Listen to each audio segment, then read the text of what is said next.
तो ये रही कि हम लोगों ने नाबार्ड की स्थापना करी। भाई किसकी स्थापना करी? नाबार्ड की स्थापना कब हुई थी? साल 1982 के अंदर हमने नाबार्ड की स्थापना करी थी। ठीक है, यानी कि आपसे पूछा था नाबार्ड की स्थापना कौन सी पंचवर्षीय योजना के दौरान, तो छठी पंचवर्षीय योजना के दौरान हम लोगों ने नाबार्ड की स्थापना की। नाबार्ड की फुल फॉर्म बता सकता कोई साथी? National bank for agriculture and rural development. बहुत इंपॉर्टेंट, इसकी फुल फॉर्म पूछी जाती है national bank for agriculture and rural development. ये हमारी क्या है? नाबार्ड की फुल फॉर्म है। ओके जी, ये फैक्ट भी हमारे समझ में आ गया, दिमाग के अंदर किसी कोई दिक्कत परेशानी नहीं जी, कोई भी दिक्कत परेशानी नहीं है। जैसे हमने आप एक बार खुद बताओ 14 बैंकों का राष्ट्रीयकरण कौन सी पंचवर्षीय योजना के दौरान हुआ था? फटाफट कमेंट के अंदर बताओ, मैं देखना चाहता हूं तुम्हारे याद हुआ नहीं हुआ। इसी टाइप से इसके अंदर क्या है? 6 बैंकों का राष्ट्रीयकरण हुआ। ठीक है, 6 बैंकों का छठी पंचवर्षीय योजना, 6 बैंकों का छठी पंचवर्षीय योजना, 14 बैंकों का चौथी पंचवर्षीय योजना, 14 बैंक चौथी पंचवर्षीय योजना।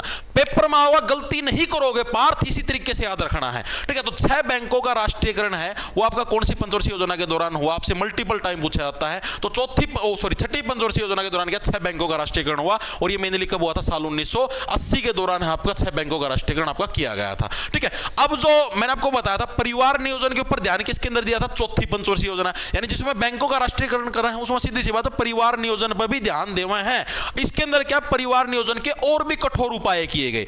परिवार नियोजन के कठोर उपाय, नॉर्मल परिवार नियोजन पूछेगा तो चौथी ठोक के आना। परिवार नियोजन के कठोर उपाय, यार कठोर उपाय पूछ लिया, कठोर उपाय का मतलब धक्का तो पकड़ नसबंदी करनी शुरू कर दी थी। कोई गाल मान दे, आदमी जानता दिखता, जारी मारता दिखता, जारी मारा पकड़ो, करो इसकी नसबंदी, उस टाइम सिस्टम काट दिया कर दे उसकी।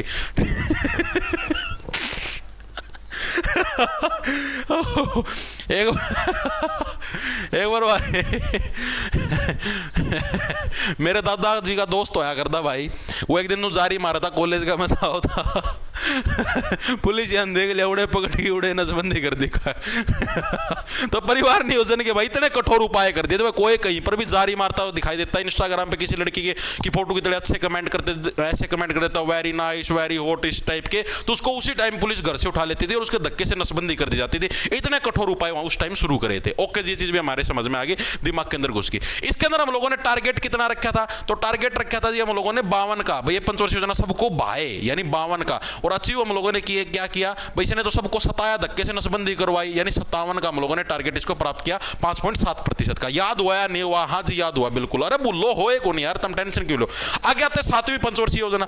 7वीं आई जी 1985 से 90। इस टाइम भारत के पीएम साहब होते थे जी राजीव गांधी। बहुत इंपॉर्टेंट है, पूछा था 7वीं पंचवर्षीय योजना के दौरान भारत के पीएम साहब कौन थे? राजीव गांधी क्या थे उस टाइम भारत के पीएम साहब थे। ओके जी, चीज भी हमारे समझ में आ गई, दिमाग के अंदर घुस गई। इसके अंदर हमारा मेन उद्देश्य क्या था? सामाजिक न्याय के साथ आर्थिक विकास। लिखेंगे सभी साथी, से साथ से सामाजिक। ठीक है, तो याद रह जाएगा, ऑप्शन आएगा सामाजिक न्याय के साथ आर्थिक विकास। ठीक है, ये हमारा कौन सी पंचवर्षीय योजना का मेन उद्देश्य था? 7वीं पंचवर्षीय योजना का मेन उद्देश्य था। ओके जी, ये चीज भी हमारे समझ में आ गई। इसी पंचवर्षीय योजना का जो मेन मॉडल था, मॉडल किस मॉडल के ऊपर आधारित थी? वस्तु मजदूरी मॉडल। ठीक है, लिखेंगे सभी साथी, मॉडल क्या था? वस्तु मजदूरी। ठीक है भाई, जो वस्तु होगी, कोई भी मजदूरी होगी, ठीक है, इस मॉडल के ऊपर क्या ही हमारी पंचवर्षीय योजना आधारित थी। हालांकि कभी भी नहीं पूछा, सिर्फ ये पूछा गया था सामाजिक न्याय के साथ आर्थिक विकास, ये 7वीं पंचवर्षीय योजना का टारगेट है। ठीक है, नारा क्या था इसके अंदर? इसका जो नारा दिया गया था वो क्या था? रोजी रोटी और उत्पादकता। रोजी रोटी एंड उत्पादकता, ये क्या था? ये इस पंचवर्षीय योजना का मेन उद्देश्य था। ओके जी, सॉरी नारा था। ओके जी, चीज भी हमारे समझ में आ गई।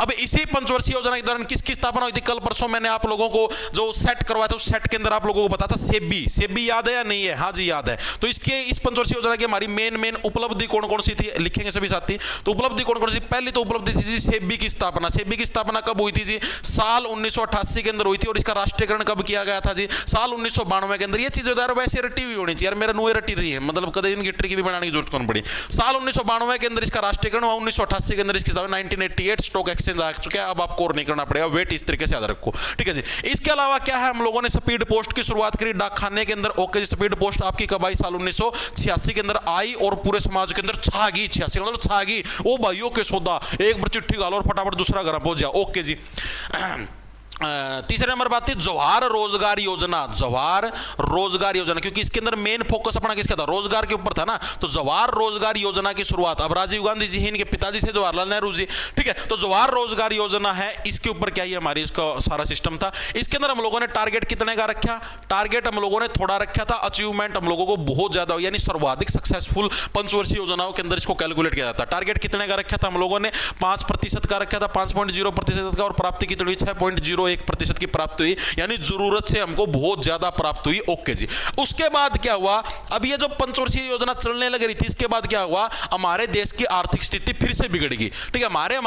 हमारे देश के पास सिर्फ 15 दिन का पैसा बचा हुआ था। हमारे देश की अर्थव्यवस्था बिल्कुल तड़ी के अंदर चली गई थी, पूरी दुनिया के अंदर वैश्विक मंदी आ गई थी, क्योंकि ब्रिटेन ने बोले हम लोग पाउंड का मैं कारोबार बिठावांगे, यूरो का मैं कारोबार बिठावांगे, और फिर भाई अमेरिका ने बोले डॉलर का मैं करना पड़ेगा, वो ने बोले ना हम तो, ब्रिटेन वाले ने बोले, अंग्रेजों ने बोले हम कौन करा इसका, मैं डॉलर का हम तो यूरो का मैं कारोबार बिठावांगे, सारे तेल ताल यूरो का मैं खरीदा करण तो लगे, उनकी अर्थव्यवस्था जमा डूब गई, इस चक्कर में वैश्विक मंदी आ गई थी। और इसकी वजह से क्या है, 1990 से लेकर 92 तक फिर से आपका योजना अवकाश आ गया, यानी सेकंड टाइम प्लान हॉलीडे आ गया। सेकंड प्लान हॉलीडे, अगर कोई आपसे पूछे सेकंड प्लान हॉलीडे कब आया, तो साल 1990 से 92 के दौरान।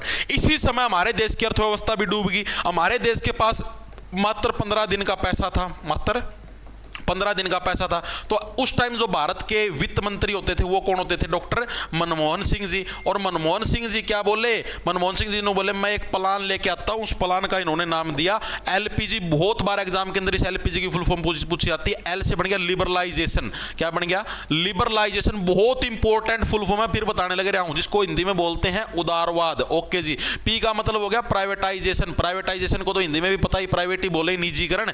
जी का मतलब हो गया जी ग्लोबलाइजेशन, ग्लोबलाइजेशन को क्या बोलते हैं,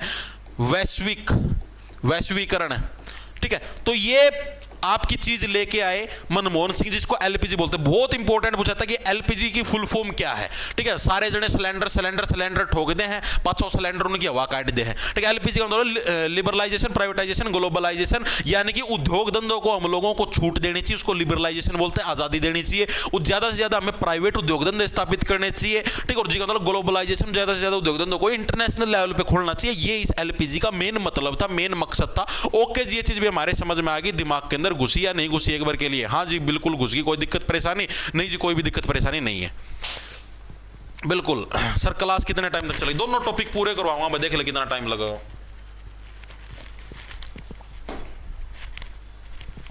हमने तो एलपीजी गैस सुना था, जितने तो हम पाछा रह रहे हो।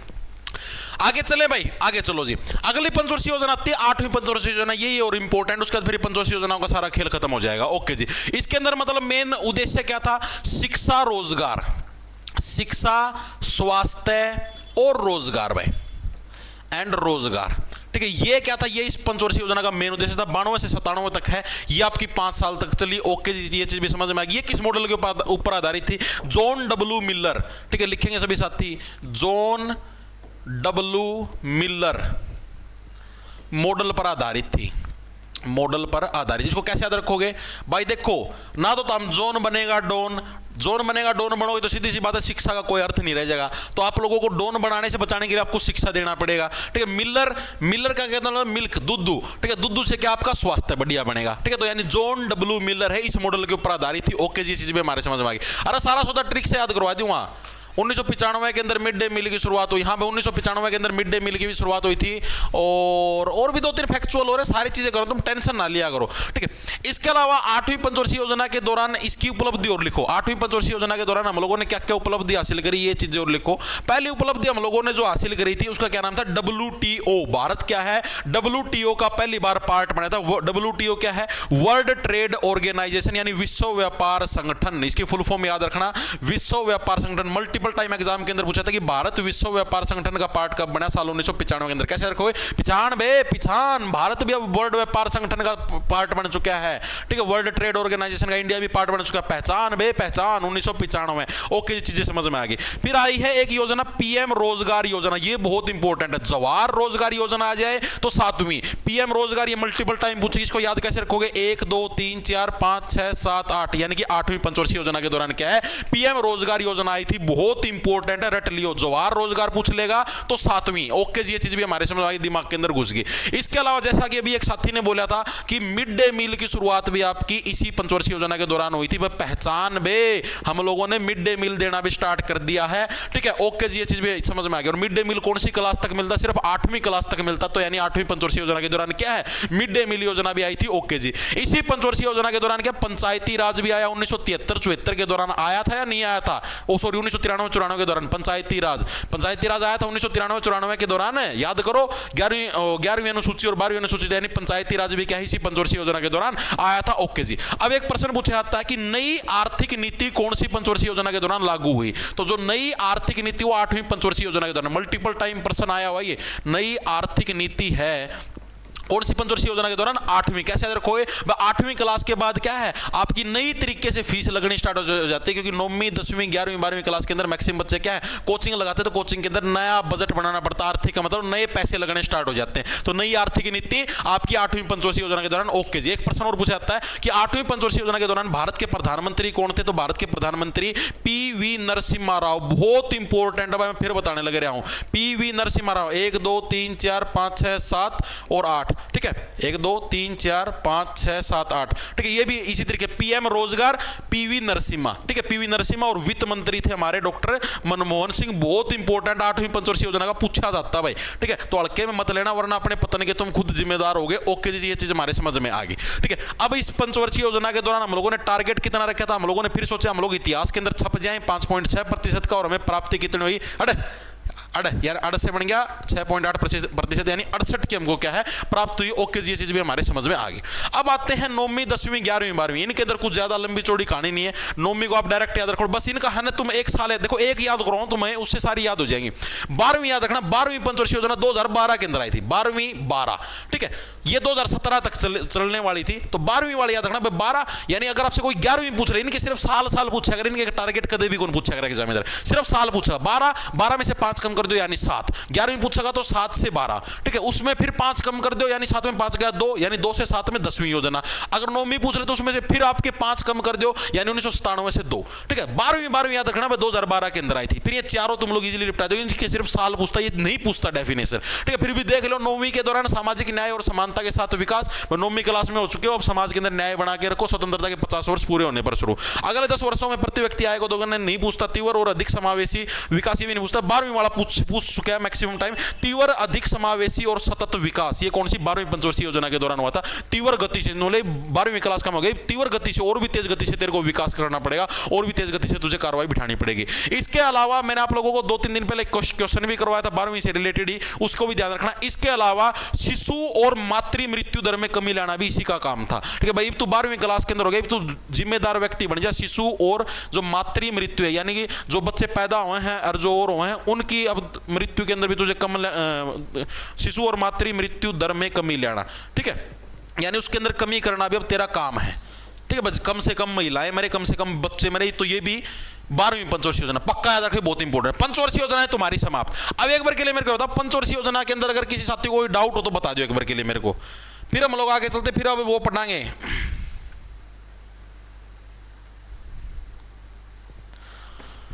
बताओ। हाँ, 12वीं का याद रखना, तीव्र अधिक समावेशी और सतत, ये रह जाएगा ना याद। 12वीं क्लास में हो चुके, अब तो तेज गति से विकास करो बेटा, अब और भी तेज गति से पढ़ना पड़ेगा, आगे नौकरी भी तो करनी है, ठीक है। आगे थोड़े ना तेरे को हम लोग पढ़ाएंगे, खुद के पैसे से पढ़ना, ठीक है। 12वीं वाला याद रखना इंपॉर्टेंट है।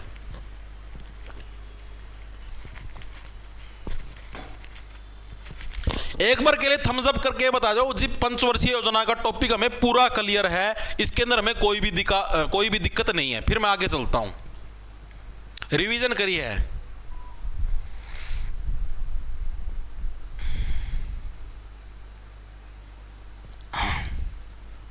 बताओ। आगे तो पढ़ाऊंगा, एक बार ये तो बताओ ये ठीक है या नहीं है।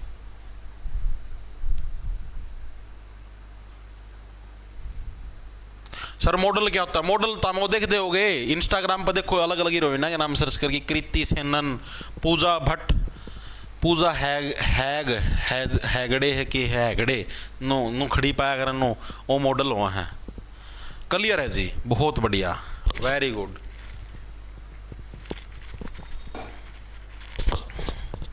Okay okay.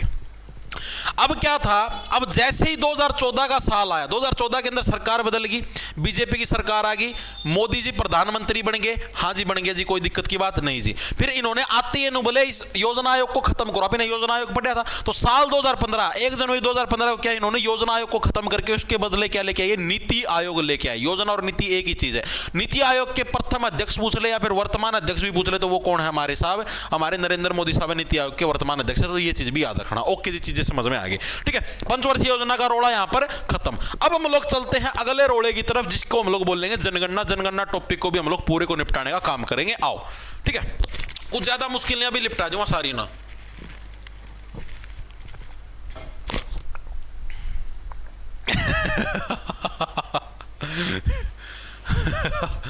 देखो भाई, पहली बात तो देखो, मैं आपको थोड़ा सा एक बार इंट्रो लो जनगणना का। पहली जो हमारी इरेगुलर जनगणना हुई थी, फर्स्ट, अगर कोई आपसे पूछ ले फर्स्ट इरेगुलर जनगणना, इरेगुलर जनगणना ये कब हुई थी हमारी, या फिर पहली जनगणना भी पूछ ले तो साल 1872 में। देश की स्थिति को बेहतर बनाने के लिए मेयो के द्वारा, मेयो उस टाइम वॉइसरॉय होता था भारत का, तो इसके द्वारा क्या पहली अनियमित जनगणना की गई। फिर आपसे पूछेगा पहली नियमित जनगणना, तो पहली नियमित जनगणना बोले पहला नंबर था स्टार्ट कराएंगे, तो पहला नंबर कब आया, इसके बाद पहला नंबर कब आएगा, 1 यानी कि 81 पे आएगा। यानी 1881 के अंदर क्या हमने पहली रेगुलर जनगणना स्टार्ट करी, पहली नियमित जनगणना स्टार्ट करी। और इसका क्या है, रिबन काटना पड़ेगा, रिबन से बन गया रिपन, यानी कि रिपन उस टाइम वॉइसरॉय होता था, रिपन के समय पर ये कटा था रिबन। ओके जी, ये चीज भी हमारे समझ में आ गई, दिमाग के अंदर घुस गई, फालतू ज्ञान मत बांटो, आगे चलो। ओके बस चलो, ज्यादा गुस्सा ना करो था। ठीक है, तो पहले नियमित जनगणना होगी। अगर कोई आपसे पूछ ले हुआ है कि पहली संपूर्ण भारतीय जनगणना कब हुई, पहली संपूर्ण भारतीय जनगणना और किसके टाइम पर हुई, ये चीज भी बताओ। भारतीय जनगणना ये कब हुई और कहां पर हुई थी, बताओ, सारा फैक्ट बताओ। अभी 2-3 दिन पहले बताया था, साल 1930 के अंदर हुई थी, और किसके टाइम पर हुई और कहां पर हुई, ये चीज ढाका के अंदर हुई थी। और बोलो, ठीक है, कहां पर हुई थी 1930 के अंदर, ढाका के अंदर। नाम बताओ कौन था उस टाइम वॉइसरॉय, किसके द्वारा करी गई थी, ये चीज बताओ फटाफट कमेंट में। पहली जनगणना बताई थी 1872 के अंदर, पहली नियमित जनगणना 1881 के अंदर। अधिनियम कौन सा था, तो जैसे हमारा देश आजाद हुआ 1947 के अंदर, उसके बाद ही हम लोगों ने जनगणना से रिलेटेड कानून बना दिया, जिसको अधिनियम बोलते। तो साल 1948 के अधिनियम के तहत क्या है, आपकी जो पहली जनगणना है वो आपकी हुई थी। ठीक है, मतलब कि जो अधिनियम बना, कानून बना 1948 का, जो स्वतंत्रता के बाद। नोडल मंत्रालय कौन सा था, गृह मंत्रालय, उसका काम होता है आप लोगों का जनगणना को कंडक्ट करवाना वगैरह वगैरह। महाविभाजन वर्ष किसको बोला जाता है, साल 1921 के वर्ष को महाविभाजन वर्ष बोला जाता है, क्योंकि इस साल क्या है, हमारे देश की जनसंख्या बढ़ने की बजाय घट गई थी। ढाका ढाका ढाका, बहुत बढ़िया। अरे ढाका तो ताना बता दिया, वो तो बताओ आदमी का क्या नाम था, Walter welter welter welter, very good, बहुत बढ़िया भाई। वेटर नहीं है, वाल्टर है। ठीक है, वाल्टर के समय पर हुई थी भाई। ठीक है, वाल्टर के समय पर, बहुत इंपॉर्टेंट है। तो महाविभाजन वर्ष 1921 के साल को बोला था, क्योंकि हमारी जनसंख्या से निरंतर बढ़ती हुई जाने लग रही थी। लेकिन साल 1911 से लेकर 21 के बीच में क्या हुआ, एक तो पहला विश्व युद्ध हुआ था, फर्स्ट वर्ल्ड वॉर हुआ था 1914 से लेकर 18 के बीच में। इसके अंदर भी बहुत सारे भारतीय लोग मारे गए। इसके अलावा साल 1918-19 के अंदर प्लेग फैल गया, प्लेग के अंदर भी बहुत सारे लोग मर गए। तो इसकी वजह से क्या है, जब 1921 के अंदर जनगणना हुई हमारी, तो उसके अंदर हमारी जनसंख्या बढ़ने की बजाय घट गई, उल्टी। ठीक है, बढ़नी थी लेकिन घट गई। तो उस घटने को क्या बोलते हैं हम लोग, जनसंख्या का महाविभाजक वर्ष बोलते हैं। फिर वापस फिर बढ़ने स्टार्ट हुई, उसके बाद फिर कभी भी नहीं घटी। ओके जी, ये फैक्ट भी हमारे समझ में आ गया, दिमाग के अंदर घुस गया। ठीक है, ये था जनगणना का मोटा मोटा इंट्रोडक्शन। अब हम लोग पढ़ेंगे जनगणना की और खासियत, मतलब मेनली जनगणना 2011 वाली। ठीक है, देखेंगे सभी साथी जनगणना 2011। तो जब 2011 की जनगणना हुई, उस टाइम हमारे देश की टोटल पॉपुलेशन कितनी थी, जो उसके अंदर आई कैलकुलेशन के अंदर, तो 121.08 करोड़ क्या थी, भारत की टोटल पॉपुलेशन थी। वर्तमान में 150 करोड़ पार जा रही। इसको याद कैसे रखोगे भाई, एक एक किस करते रहे, 21 से बन गया 21 से क्या बन गया, 1 किस, और यहां पर ये 1 बन गया, यानी एक एक किस करते रहे, जिसकी वजह से क्या 2011 के अंदर जनसंख्या 121.08 करोड़ पे पहुंच गई। ओके जी, चीजें समझ में आ गई। ये कितना था, ये पूरे संसार का 17.5% था भाई। पूरे संसार की पॉपुलेशन क्या 17.5। कैसे रखोगे, पूरे संसार को सता रखा था भारत की जनसंख्या ने। ओके जी, चीज भी हमारे समझ में आ गई।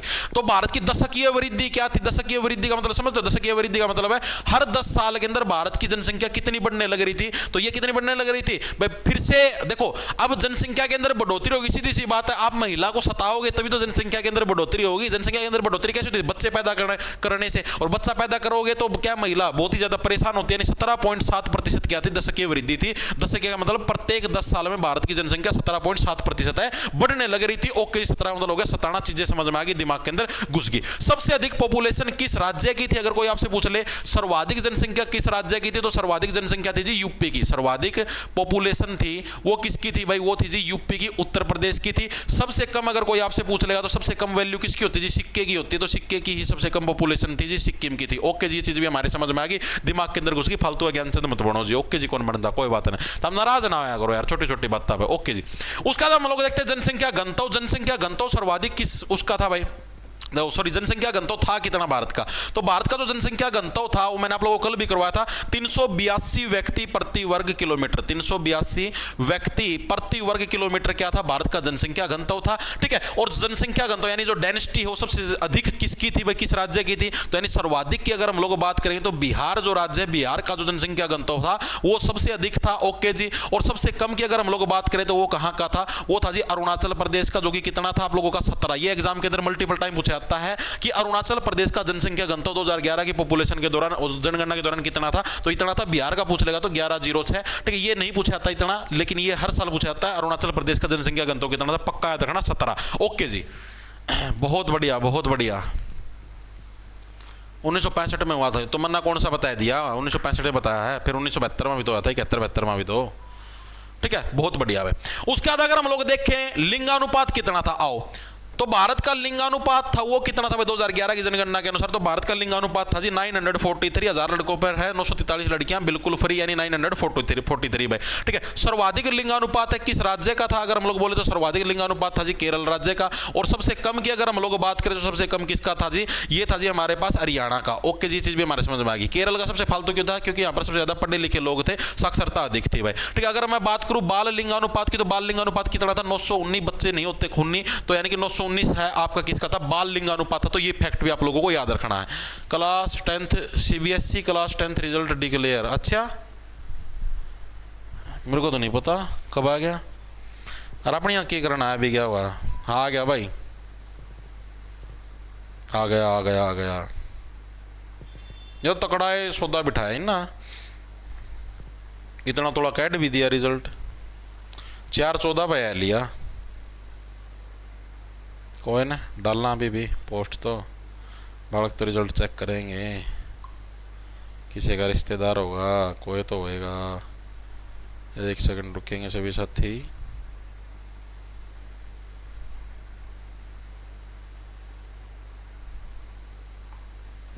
चलो वे आगे चलते हैं। Very good very good. अरे यही स्पीड बरकरार रहेगी, तुम टेंशन ना लो। ठीक है, अब हम लोग बात करते हैं साक्षरता की। लिंगानुपात का सारा रोड़ा हो गया खत्म। अब आते हैं साक्षरता। अगर हम लोग, अरे अरे अरे अरे पार्थ, ये क्या करते हो तुम? तो अब बात करते हैं साक्षरता की। साक्षरता, साक्षरता किसको बोलते हैं? साक्षरता बोलते हैं जी लिटरेसी को भाई। ठीक है, लिटरेसी इंग्लिश में हो गया लिटरेसी। साक्षरता कितनी थी? देखो मैं आपको एक टेक्निक से समझाता हूं। एक हो गया नर, यानी जिसको बोलते हैं मेल, एक होगी मादा जिसको बोलते हैं फीमेल। ओके जी, ठीक है। नरों की औसत हाइट कितनी होती है? नर मतलब हाइट की, नर है औसत कितने साल तक जीते हैं? लगभग आपने देखा आपके दादे वगैरह 82 साल की उम्र तक जीते हैं। तो 82.04% नरों की साक्षरता दर थी। मादा पैसे ऐंठने में तेज होती है, 65.46%।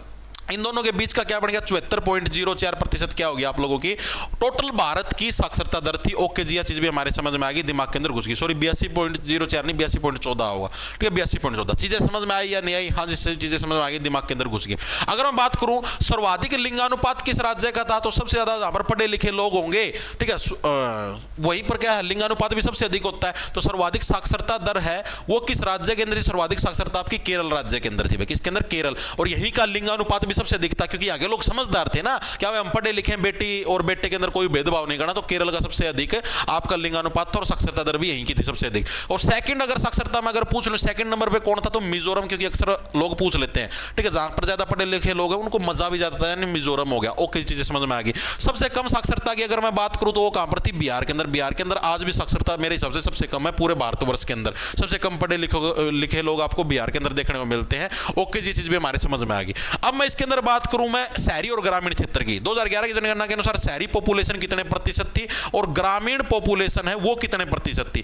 एक याद रख लेना, दोनों याद रखने की जरूरत नहीं है, ठीक है। ग्रामीण वाली याद रखना आसान रहेगी, ठीक है, या फिर शहरी वाली याद रखना, मर्जी है तुम्हारी कौन से वाली। शहर वाली याद रखना, शहरी लोग क्या होते हैं, थोड़े अड़ियल होते हैं, यानी 68.8%। 100 में से 1 घटा दो, 10 में से 8 गया, 2 9 में से 8 गए, यानी 31.2% होगी शहरी, ठीक है। एक याद रखना 68 वाला, शहरी लोग क्या काफी अड़ियल होते हैं, यानी 68 पॉइंट वाला हो गया। ओके जी, चीज समझ में आ गई। अगर मैं बात करूं सर्वाधिक शहरी जनसंख्या, सर्वाधिक शहरी जनसंख्या का प्रतिशत कहां पर देखने मिलता है, शहरी जनसंख्या का प्रतिशत हमें गोवा राज्य के अंदर, क्योंकि गोवा छोटा राज्य है तो गोवा के अंदर लगभग सारा शहरी है, ठीक है। और नॉर्मल अगर जनसंख्या पूछो, सर्वाधिक शहरी जनसंख्या किस राज्य के अंदर देखने मिलती है, वो महाराष्ट्र के अंदर। देखो इसके अंदर डिफरेंस है, अगर कोई आपसे पूछ ले हुआ है शहरी जनसंख्या का सर्वाधिक प्रतिशत तो गोवा, और नॉर्मल सर्वाधिक शहरी जनसंख्या पूछ ले हुआ है तो महाराष्ट्र।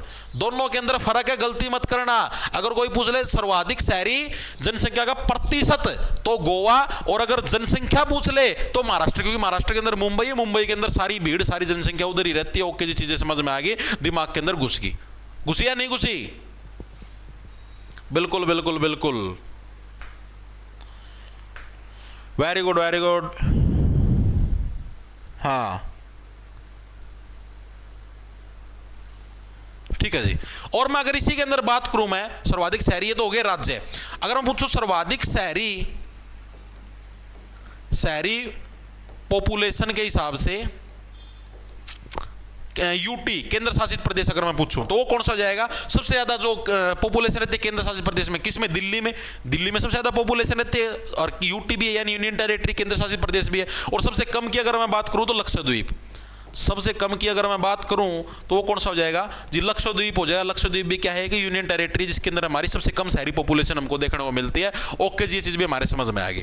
अब हम लोग देखते हैं साक्षरता के हिसाब से जो सबसे, जैसे हमने देखा सबसे साक्षर राज्य कौन सा है? केरल है, ठीक है। सबसे साक्षर अगर मैं यूटी की बात करूं, यूनियन टेरिटरी, तो वो कौन सा हो जाएगा? वो होता है जी आपका लक्षद्वीप। इसको कैसे याद रखोगे? भाई हमारा लक्ष्य क्या है? ज्यादा से ज्यादा पढ़े लिखे लोग पैदा करना, तो लक्षद्वीप। और सबसे कम साक्षर यूनियन टेरिटरी की बात करूं तो वो है जी अंडमान निकोबार। कौन सा है जी? अंडमान निकोबार। इसको कैसे याद रखोगे? भाई पुराने टाइम के ऊपर, ओ सॉरी अंडमान निकोबार नहीं, दादर नागर हवेली, ठीक है। क्या हो जाए आपका? दादर नागर हवेली। कैसे याद रखोगे? पुराने टाइम के ऊपर, पुराने टाइम में क्या थे हमारे दादा परदादा होया करते, तो सारे अनपढ़ होया करते, तो दादर नागर हवेली क्या हमारा यहां पर है। ओके जी। इसके अलावा एक और था आपका,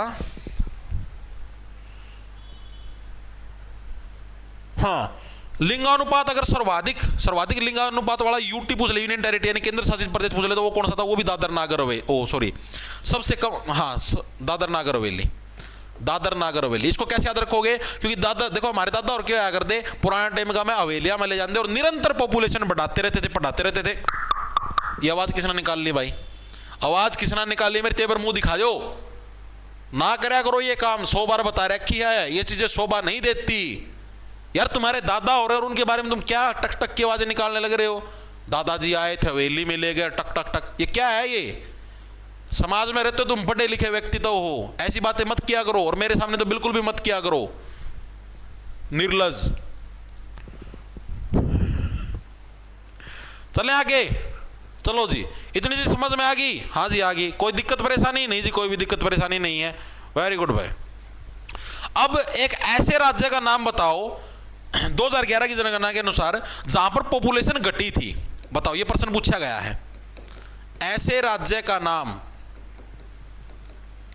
जहां 2011 सेंसस के अनुसार जनसंख्या घटी। तो देखो जनसंख्या कहां पर घटेगी? जहां पर नाग ज्यादा होंगे, ठीक है। नाग डस लेंगे तो मरोगे, यानी नागालैंड ऐसा राज्य था जहां पर 2011 की जनगणना के अनुसार हमारी जनसंख्या घटी थी, बढ़ने की बजाय। ओके जी, ये चीज भी हमारे समझ में आ गई, दिमाग के अंदर घुस गई, ठीक है। ओ हो भाई गलती होगी। लिंगानुपात सर्वाधिक पुडुचेरी का है, दादर नागर का नहीं, पुडुचेरी का। कैसे याद रखोगे?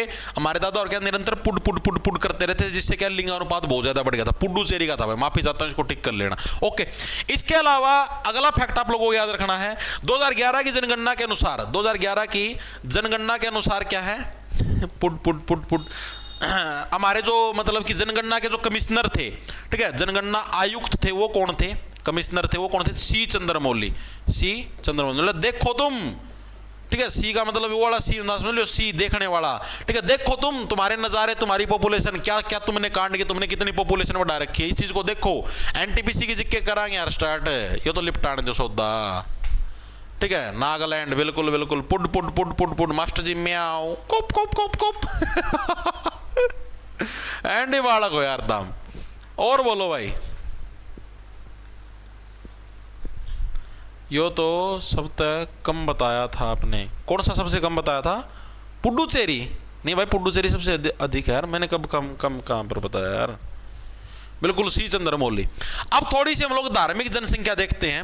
धार्मिक की अगर हम लोग बात करें तो 2011 की जनगणना के अनुसार धर्म के आधार पर जनसंख्या और देख लो, सबसे अधिक जो पॉपुलेशन थी वो हिंदू समुदाय की थी, फिर आपकी मुस्लिम समुदाय की थी, ओके जी, उसके बाद फिर सिख समुदाय की थी, ओके जी, ये चीज भी हमारे समझ में आ गई। उसके बाद फिर कौन से और समुदाय की थी? सिख के बाद क्या है, सॉरी, पहले ईसाई आएगा, ईसाई, इसके बाद सिख समुदाय की आएगी।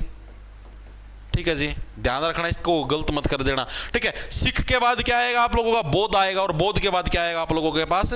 जैन समुदाय आ जाएगा, जैन समुदाय आ जाएगा, बाकी और अन्य अदर भी आ जाएगा, इनको कोई नहीं पूछता। ठीक है, अब एग्जाम के अंदर प्रश्न ये पूछा जाता है कि 2011 की जनगणना के अनुसार सर्वाधिक जनसंख्या किस धर्म के लोगों की थी? तो हिंदू धर्म के लोगों की थी। कितनी थी? 79.8%। कितनी थी?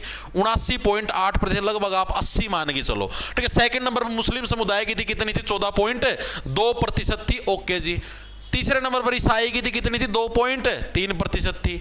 चौथे नंबर पे किसके थी? सिख धर्म की थी, जिसकी कितनी थी? लगभग 1.7% थी, तो इसको भी याद रखना। पांचवें नंबर पर बौद्ध समुदाय की थी, जिनकी कितनी थी? लगभग 1.7 में से एक घटा दो, 0.7% बच गया, ओके जी, 0.7%। सबसे कम थी आपकी जैन समुदाय की जनसंख्या, 0.4%। अब एग्जाम के अंदर जो प्रश्न पूछेगा वो ये पूछा गया था कि 2011 की जनगणना के अनुसार किस धर्म की जनसंख्या सबसे अधिक है? हिंदू। दूसरे नंबर पर सबसे अधिक मुस्लिम। एक तो ये पक्का याद रखना। फिर सबसे कम किसकी थी? जैन समुदाय की। तो ये तीन आपको याद रखना, बाकी से बीच वाले भूल भी जाना, कोई दिक्कत की बात नहीं है। ये तीन है, ये सबसे ज्यादा पूछे जाते हैं। अब 2011 की जनगणना के अनुसार सबसे अधिक दशकीय वृद्धि किस धर्म के लोगों ने करी? दशकीय वृद्धि सर्वाधिक किसकी थी? यानी इस जो मान लिया जैसे 2001 से लेकर 2011 के बीच में सबसे अधिक वृद्धि कौन से समुदाय के लोगों की जनसंख्या के अंदर हुई? तो मुस्लिम समुदाय के लोगों की, क्योंकि मुस्लिम लोग हैं, 3-3, 4-4 शादी कर रहे हैं, ठीक है, धड़ाधड़ बच्चे जामा, तो जनसंख्या के अंदर तो सीधी बात है बढ़ोतरी होनी। तो मुस्लिम समुदाय के लोगों के अंदर क्या सर्वाधिक बढ़ोतरी हमको देखने को मिली थी। ठीक है, साक्षरता सबसे अधिक किस समुदाय की थी 2011 की जनगणना के अनुसार? तो साक्षरता सबसे अधिक आपकी जैन समुदाय के लोग हैं, वो आपके क्या सबसे अधिक पढ़े लिखे थे। साक्षरता जो दर थी सबसे अधिक किसकी? जैन समुदाय के लोग, जिनकी पॉपुलेशन सबसे कम, साक्षरता दर इनकी सबसे अधिक थी। ओके जी, चीजें समझ में आ गई। आपसे पूछ रहे लिंगानुपात सर्वाधिक किस समुदाय का था? तो लिंगानुपात सर्वाधिक किसका था आपका? इसको कैसे रखोगे? जो ज्यादा पढ़ा लिखा उसी को चैन मिलेगी गोल्ड की। लिंगानुपात आपका ईसाई, ठीक है, ईसाई धर्म के लोग बोले हम गॉड में बिलीव करता है, हम नर मादा में बिलीव नहीं करता। ठीक है, तो यहां पर क्या है आपका? नर मादा के अंदर कोई भेदभाव नहीं था, तो इसलिए कि आपका लिंगानुपात भी सर्वाधिक हमको देखने को मिलता है। अब हम लोग देखें, अगर सर्वाधिक एससी कैटेगरी की जनसंख्या 2011 की जनगणना के अनुसार सर्वाधिक एससी कैटेगरी के लोग हैं, भारत के किस राज्य के अंदर रहते थे? तो ये भारत के यूपी राज्य के अंदर क्या हमें सर्वाधिक शेड्यूल कास्ट यानी अनुसूचित जाति की जो पॉपुलेशन वो हमको देखने को मिलती थी। अगर वो पूछ रहे सर्वाधिक एससी का प्रतिशत, सर्वाधिक एससी कैटेगरी का प्रतिशत अगर कोई पूछ ले तो पंजाब। इसके अंदर डिफरेंस एग्जामिनर मल्टीपल टाइम पूछता है। अगर एससी की पॉपुलेशन पूछ ले यानी जनसंख्या पूछ ले वह तो यूपी सबसे ज्यादा, और आपसे प्रतिशत पूछ ले तो कहां पर? पंजाब। तो इस दोनों के अंदर डिफरेंस है, गलती मत करना भाई, ठीक है क्या? गलती मत करना। अगर आपसे पॉपुलेशन पूछेगा तो यूपी, प्रतिशत पूछेगा तो पंजाब। ठीक है, पैसे प्रतिशत, पैसे पंजाब। ओके जी, चीजें समझ में आ गई, दिमाग के अंदर घुस गई। इसके अलावा अगर मैं बात करूं नागालैंड, यानी जो हमारे पूर्वी राज्य है, नागालैंड हो गया, अरुणाचल प्रदेश हो गया, ठीक है, सिक्किम हो गया आपके पास, सिक्किम नहीं, लक्षद्वीप हो गया और अंडमान निकोबार, ये दो तो आपके पूर्वी राज्य है, और एक आपका लक्षद्वीप और एक आपका अंडमान एंड निकोबार। अंडमान एंड निकोबार, ये चार ऐसे, यानी दो ये यूनियन टेरिटरी है, केंद्र शासित प्रदेश है, दो ये राज्य हैं, इनके अंदर क्या है? एक भी एससी कैटेगरी का व्यक्ति नहीं मिलता। तो इस फैक्ट को भी याद रखना, आपसे क्या पता पूछ ले। फिर अगर आपसे पूछ ले एसटी कैटेगरी की सर्वाधिक पॉपुलेशन, ये तो हो गया एससी का, ठीक है। एसटी यानी शेड्यूल ट्राइब, अनुसूचित जनजाति, ये अनुसूचित जाति वो जनजाति, ट्राइब का मतलब जनजाति होता है। तो एसटी की अगर सर्वाधिक पूछ लेगा तो ये कहां पर है? सर्वाधिक पॉपुलेशन हमारी मध्य प्रदेश के अंदर यानी एमपी के अंदर हमको देखने को मिलती है। तो ये फैक्ट भी याद रखना, बहुत बहुत इंपॉर्टेंट। अगर प्रतिशत के हिसाब से पूछ ले तो प्रतिशत के हिसाब से लक्षद्वीप है, जो लक्षद्वीप के अंदर क्या में सर्वाधिक है एससी कैटेगरी की एसटी कैटेगरी है, उसका हमें पॉपुलेशन प्रतिशत देखने को मिलता है। और राज्य ये तो यूटी हो गया, ठीक है। और सर्वाधिक प्रतिशत वाला राज्य पूछ ले, प्रतिशत वाला राज्य, तो वो कहां पर हो, मिजोरम के अंदर भाई, ठीक है। मिजोरम